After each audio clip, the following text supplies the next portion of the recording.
Hi everyone, it's video number 3 on yeast breads, the final portion. And step 9 is proofing.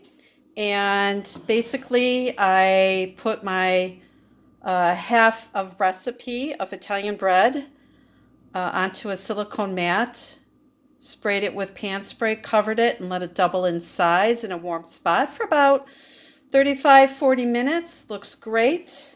I'm going to take off the plastic and kind of let the top form a skin a little bit. So basically proofing is continuation of the fermentation in a warm place until it doubles in size. So step 10 will be baking. Now I baked the smaller loaf of Italian bread at 400 and I didn't get a lot of color. So I upped it to 425 and we're going to bake this bread until it reaches an internal temperature of 195, even 200 would be just fine. I'm going to score it down the middle. I'm just going to show you though the finished one from earlier. You can see it didn't get a lot of color, but it got nice color on the bottom.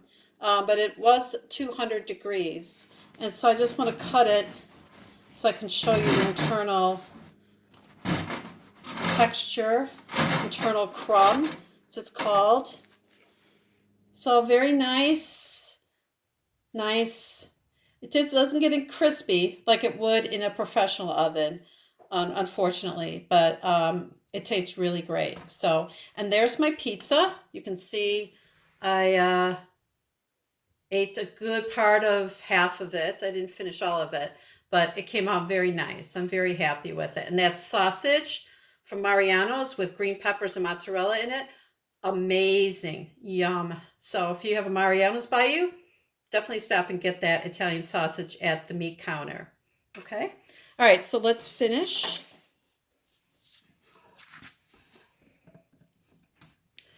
So you can take either a small serrated paring knife, or if you have this one from your kit, it's got a little hook to it.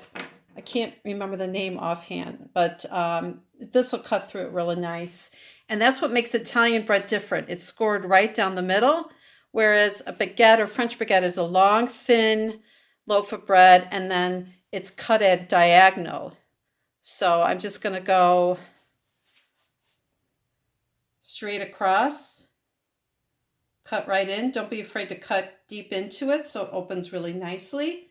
And look at that. You can see how it opens. And you want to be careful with this. It's got a lot of gas, a lot of CO2 in it. And so I don't want to drop it or knock it. Otherwise it might deflate. So I'm also going to spray it with some water to kind of help get it a little crusty. Got a little spray bottle with some water.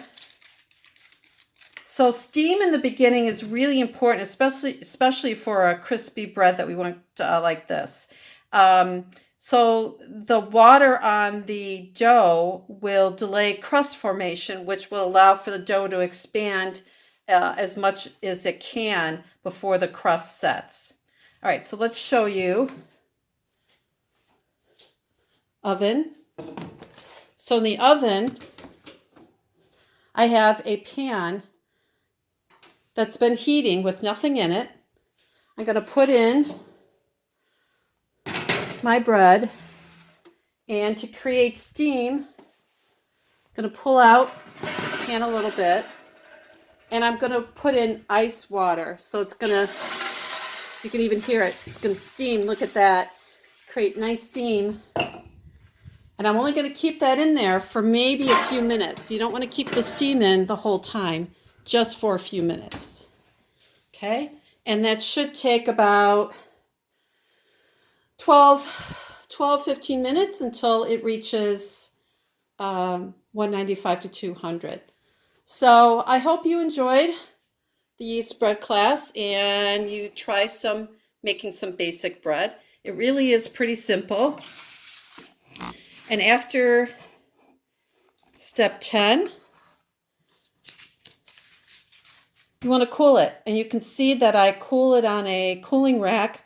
If you try and cut it too early, it's going to kind of smush a little bit. So I know it's tempting because bread right from the oven smells great.